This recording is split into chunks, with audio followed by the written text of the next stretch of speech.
What's going on, people? Welcome back to the channel. KG's back with a match preview. Time to preview Leeds United versus Coventry City. Game we have to bounce back in. We must get 3 points, and it is definitely more than possible at the fortress that is Elland Road. Before I get into it, please hit a like on the video, subscribe to the channel, drop your comments and your score predictions below. Now, listen, Daniel Farke's press conference today was more of a defiant one. You know, when Daniel Farke loses, he gets a little surly here and there. He likes to back himself. And no more than what he was saying today in terms of the selection of players, about players that aren't playing, that aren't getting regular first team football, like our attackers. I think he means like Jane Anthony, Nonto, Bamford. Well, he's not here. Well, Adam Pope there with the spelling there. I'm not here to win a Nobel Peace Prize. I'm here to win football matches. But going on to that, you know, there's no new injury news. He says that Junior Firpo has been training, but blah, blah, blah. Who cares? Seriously, who cares at this point? He was talking about the need to not rotate. So for what we was talking about in the match reaction versus Sunderland and things like that, do we want Nanto to come in for maybe Dan James for a game? I don't expect to see it happen, because he does have the ethos of, if the team is settled and doing well, then they must stay together. And I do agree with that to a certain point. I do actually agree, depending on the player, the kind of player that you're trying to bring in, or who's keeping another player out. I think it depends on the circumstance. But I do believe in that. If you've had a bad game, you shouldn't automatically come out. You should be given another chance. And as he said today, within the 4 days break between the games, that should be more than enough for these football players to get back into the rhythm and start again. So that is why I'm not anticipating many changes from the starting lineup that we saw against Sunderland. If we could see Nanto come in for Dan James, I would be happy. But I would expect to see Dan James, Somerville, Rutter, and Jean Perrault to start this game again. And Daniel Farke was alluding to that today, in that if he had rotated and we had lost, he would have, you know, people to complain that there was too much rotation and everything else like that. He's got a point to a certain extent, but I think it was quite obvious though from halftime that we needed changes. And whereas in some games previously we've got away with it because of our individual quality that we've got in Somerville, in Jorginho, Dan James as well in this division, we can change the game with those guys. But when it didn't happen, it comes off a little bit flat, doesn't it? It came off flat. You know, that performance against Sunderland was terrible. Hopefully the players will be up for it. They're going to make up for it and wake up for this game, because we need 3 points. Look, Ipswich play Norwich. It's a massive game. That's a big East Anglian derby. And if from my recollection, Norwich have had the best of that in the last few meetings. But this is a different Ipswich team, man. It's a different one. And what we can also not do as well is be affected by that result, because if Ipswich win, we can't let that go. Oh, man, they won again. And, you know, take the air out of the place, especially at home at Elland Road. Leeds fans will know the score by then as well. You've got to make sure that it's business as usual, as Daniel Farke likes to say. But, you know, he was very defiant there. And I do respect Daniel Farke in that way, in terms of, you know, I'm the manager, we're going to do things my way. But I just hope that it's not ignorance as well. I do think that you can back your principles, but also recognize where you could adjust a few things. And that's something that I did say when Danny Farke was first appointed. I do believe he's the manager for us in the Championship. But can you make the adjustments? Do you have the awareness from the last time you went up to the Prem with Norwich, that even if you're not getting back financially, which, by the way, I do think the 49 Enterprises will back him, I just hope that you can adjust tactically. Otherwise, it's going to be another long season for us in the Prem when we do eventually get back up there.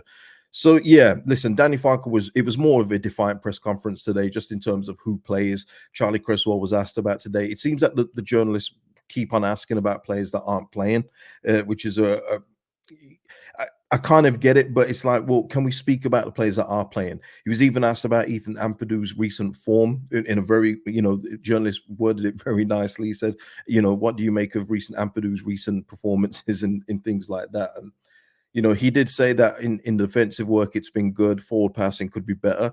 And that's fair. I think even Ethan Ampadu would say that. But listen, guys, if these players were going to be consistent over 46 games, they'd be in the Premier League. That's the reality of it. You're going to get dips here and there, but overall, you cannot deny Ethan Ampadu has been nothing but solid for us overall, really and truly. Hopefully this game as well against Coventry, we'll see Jed Spence start again, get some more game time.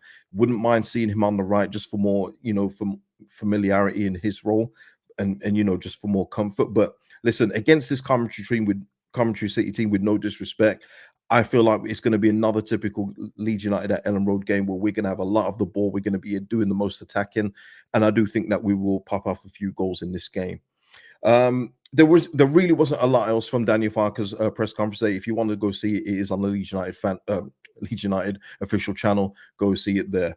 Coventry City, who we're playing, this is their team. It's so funny with Simon Moore. You know how little things in life you just remember, and they're so inconsequential or so insignificant, but you remember them yourself, even though no one else would even care. The one thing I remember at Simon Moore is when there was no crowds allowed in the Premier League and Sheffield United played Man United, it was the rare occasion where Anthony Martial scored a hat trick, and I think it was a first half hat trick. And I just remember when they came off for half time and Chris Wilder was calling him over, and he just mumbled to him. I can't say the word because of YouTube, but he went, Simon, what the F you doing? He's like, what are you doing? You've been terrible in this game. And that's what I remember from Simon Moore. It's very unfair on him. I'm sure he's had a long good career. He's had a decent career, but that's what I remember from his highlights, I'm afraid. So I'm think he's the first choice. Then you got Jay Da Silva. He's got a bit of pace about him. I mean, look, Carl McFadzean. Hey, listen. Jake Bidwell, I mean, he was a hot prospect on Football Manager about 10 years ago, I think. Sakamoto, Callum O'Hare, decent, but hey, oh man, Casey Palmer, yeah, I remember him from Bristol City. Ellis Sims, he was their big replacement for Gyökeres, who left for Sporting Lisbon, who we were heavily linked with. There's no Gustavo Harmer, sorry. Listen, with all due respect to this Coventry team, I know they got to the playoff final last year, and that's the difference, isn't it? Those are the margins. If they had gone up, maybe they keep Gyökeres and Gustavo Harmer. They don't go up, and they have to strip it down and rebuild again. This is what happens when you're in this league. You lose all your best assets and then have to replace them with subpar ones or ones that aren't at that level. And that's why it's imperative we get out of this league and we get back on track in this one. And I'm going to say it in this one straight up. I think the players will want to bounce back. I think they know that performance against Sunderland was no good. Daniel Farke will have them up for it. I'm going to go for a 3-1 win for Leeds United. Straight up 3-1. Let me know your score predictions. Our opponents this week, as I said already, Ipswich are playing early against Norwich City. Hopefully Norwich can do something there. But Ipswich are on a roll, man. They're rolling right now. And a home tie against their local rivals with a chance to cement themselves in the top two. That's all the motivation you need. So hopefully Norwich can do something there. Who else is there? Southampton, they play Blackburn. That will be tricky. They're just below us. But of course, Leicester don't play until Monday against Birmingham City. And well, let's face it. I would fully expect Leicester City to win that one. Birmingham have been pretty poor under Wayne Rooney. Let's be and that's putting it politely. But listen, I know Birmingham did something in the last away game, but this is Leicester City here we're talking about.